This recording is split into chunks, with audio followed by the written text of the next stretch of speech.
Hey everyone, just real quick. When I went into this one, I kind of wanted to make the jar and the little tray match each other, but I hated how the tray came out so much. I'll let you get a quick gander.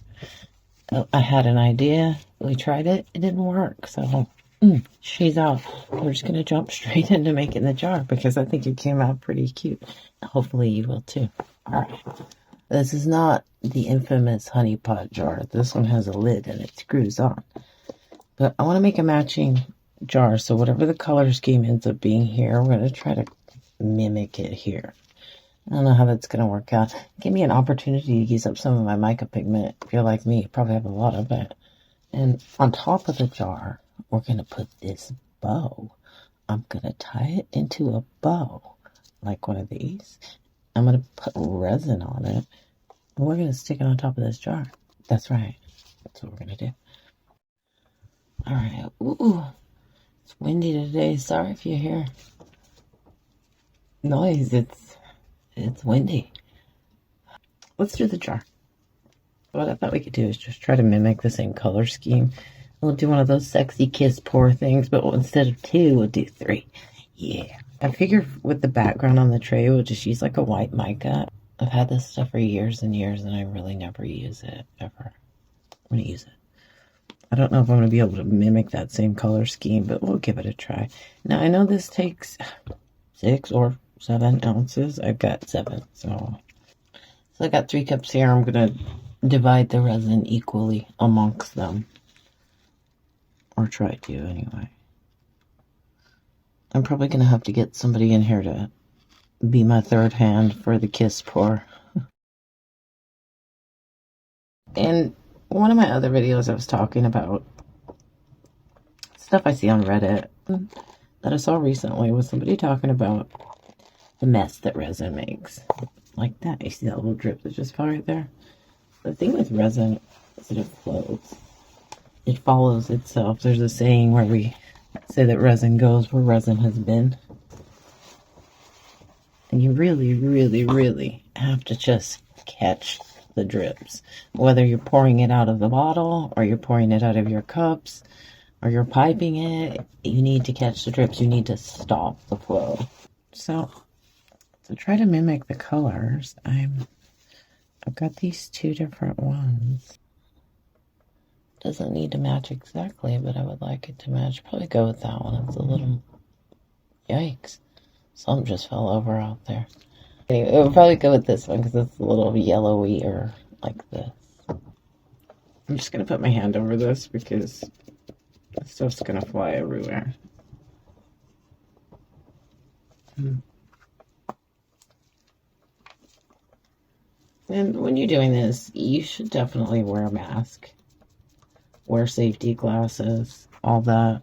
Like a little shard. It's dangerous. It will slice up your eyeballs and it will slice up your lungs. So you really should be careful. And for the last one, we'll do the white.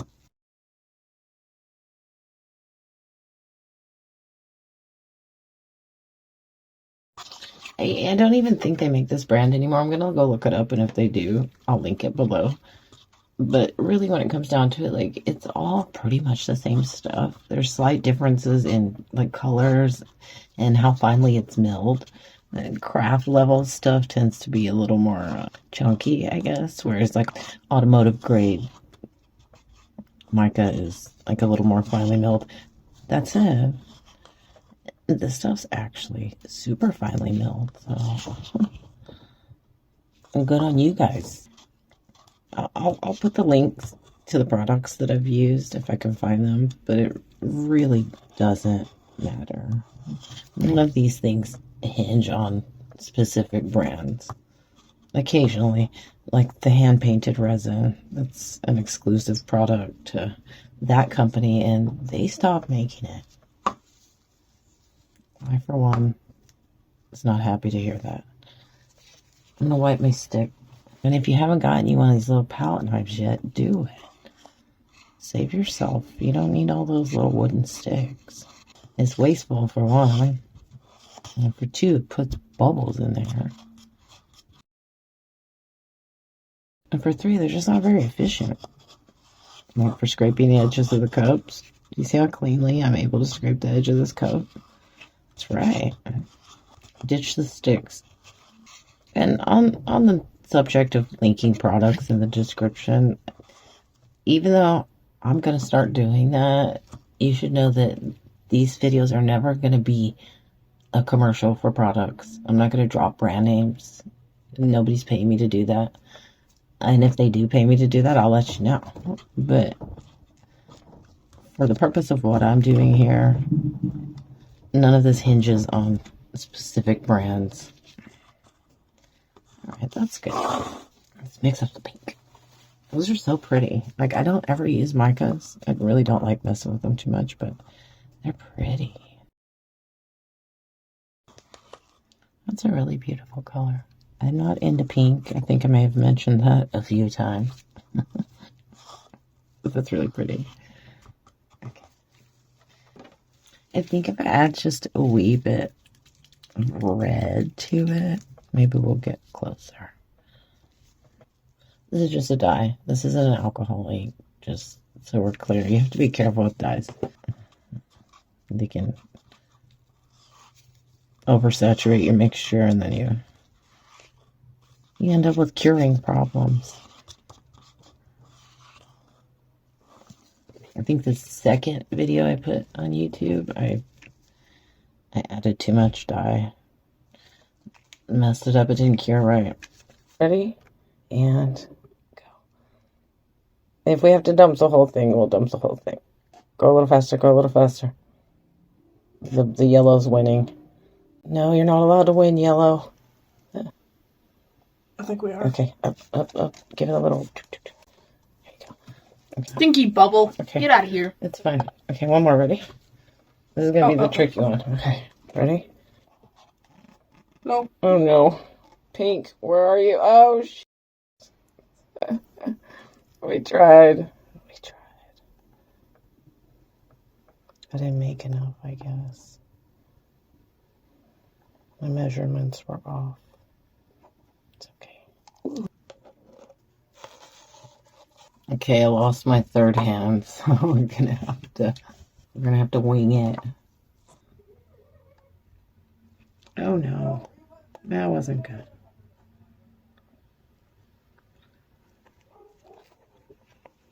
I'm sorry if I'm in the way. I'm contorted in the strangest way possible. Just so you can get that money shot. Wow, I made exactly enough resin. Hey, my measurements were right.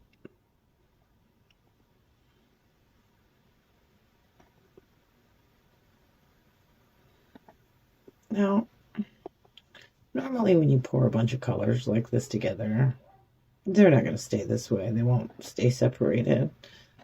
But since we poured them in at the same time, they should stay fairly separated.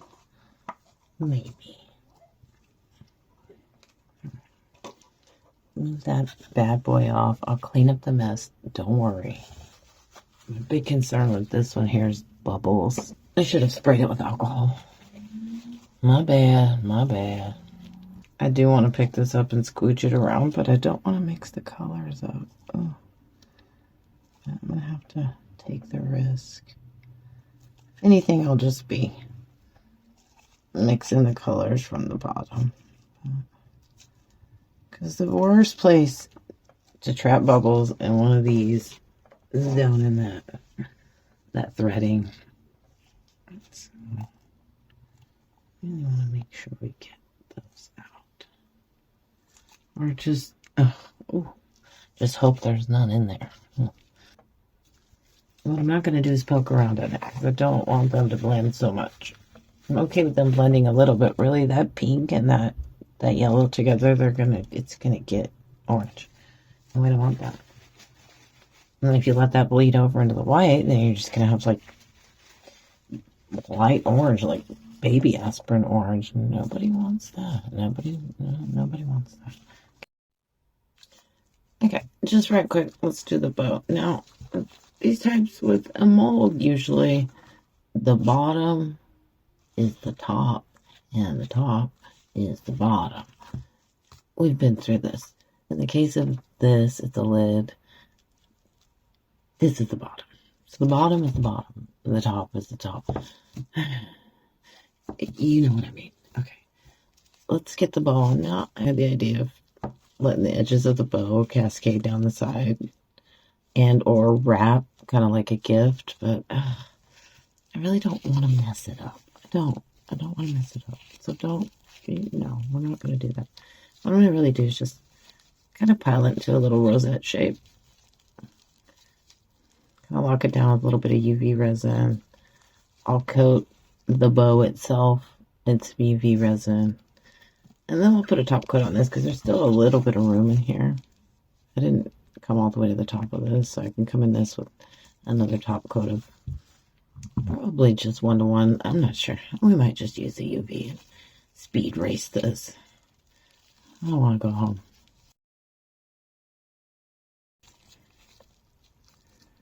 This one just came out of a random conversation with me and my friend Jen when I got the tray mold for the bows. And I was telling her how much I've always liked bows. I used to put them on my quilts kind of as a trademark. So I think I'm going to put a few dots of resin just to tack it down, and then I'll drizzle some resin onto the bow to turn it into, I guess, a permanent structure. Once it's there, it's not coming off.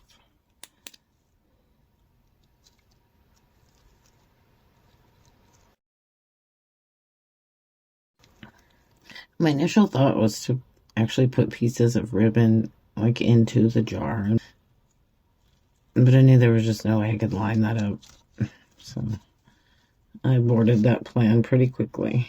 Besides, I don't need to make things so difficult on myself. That's kind of my resolution this year, to like stop overcomplicating things, because I do that a lot. It is okay to just do something simple.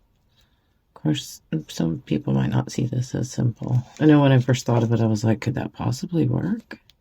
That doesn't seem like it would work. But the more I kind of stewed over it, the more I realized that I could make it work. And I'm not too worried about the light penetrating this gold ribbon. It's pretty translucent. And all that metallic sheen will help bounce the light around. What I will do is I'll put this under my stronger light for several minutes after I'm done. This is cute. It's cute. Do you love it? Do you hate it? Are you that guy? You might be. I don't know what it is about bows. I just love them. I think we need to bring back hair bows for grown-ups. Why did, like, little girls get to monopolize hair bows? Remember the 80s? And the big, like, Debbie Gibson hair bows were in style. I couldn't afford them. Plus my hair. I didn't have good 80s hair. Let's see. I want to make sure I'm getting it kind of tacked down around all the edges, so when the resin starts running off, it's not running off. I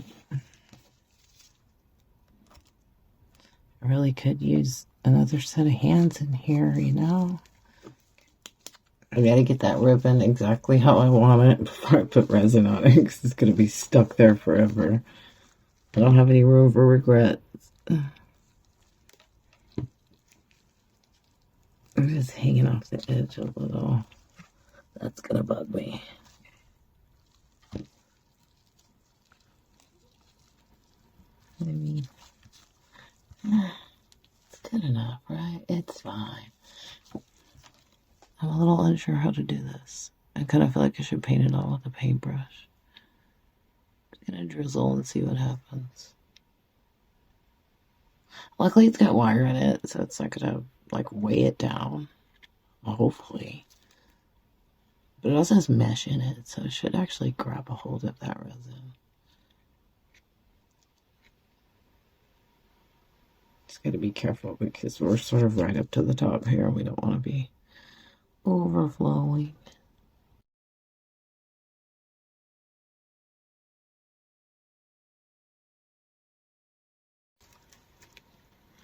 I can't tell what's covered and what's not.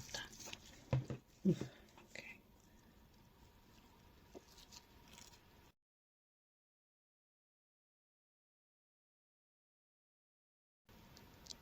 This is what I was afraid of. I should have left a little bit more room.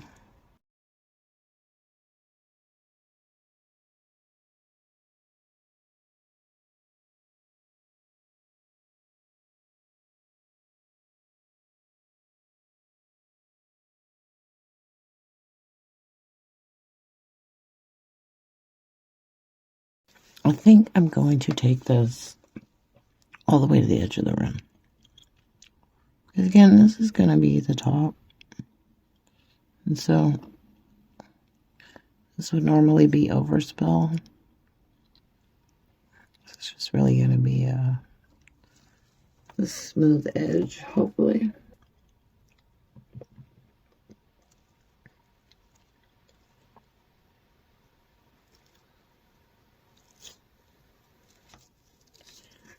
Well, it's definitely completely encased in resin, that's for sure.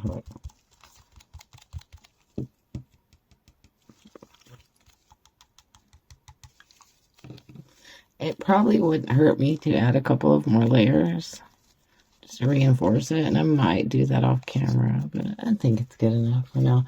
I'm going to let the lid itself finish curing, and then what's going on right there? It looks weird, huh? I don't think it matters. Just don't pay attention to that. I still got some exposed ribbon right there. Yeah, I'm probably still going to play with this a little bit more, but I'll let it finish curing. We'll come back in a few hours. All right. So, just a little tip when you're doing this. If you take like an X-Acto blade, this blade's meant for cutting plastic and scoring plastic. Don't cut yourself, by the way. If you just put a couple of careful little scores in it, because again, this is hard type, so yeah, it's almost like glass. So if you treat it like glass and you score it, it'll usually snap off at that point where you scored it. At least for the most part. And then you can just use your file and get it tidied up. Alright. I'm going to finish this off camera and we'll come back and let you see it when it's done. Alright. Okay, let's unmold the jar.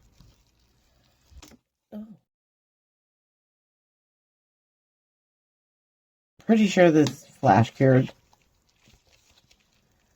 But as long as we didn't catch any bubbles down in the threading, it'll be okay.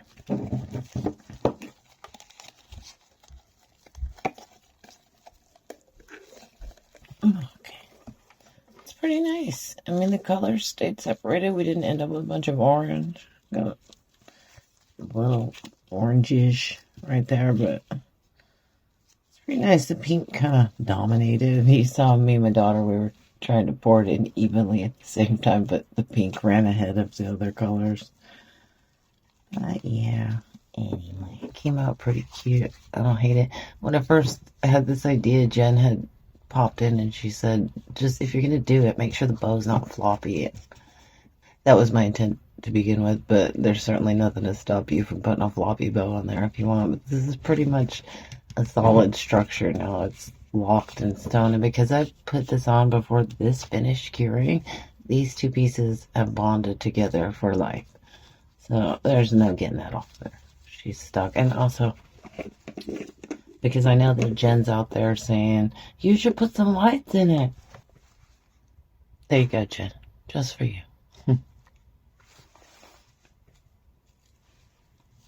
Yeah, this would probably be good for like putting little treats and things into. Nothing in particular, whatever things you want. Here's the little lights. This would probably also be good just for a little girl's room, I think. This has got my niece Casey's name written all over it, so I'm probably going to pack it up and ship it off to her because the apple doesn't fall far from the tree, and her mother has everything else I've made, so might as well just give this one to her. Anyway, if you got this far into the video, I send you extra special thanks for tuning in. Be sure to hit the like button, comment, all that stuff that people beg you to do at the end of a YouTube video. You know, I'd like to send an extra special thanks to my kiddo for helping me out. Don't worry, all safety precautions were taken. I hope you learned something. Hope you tried something. Till next time, folks. Bye.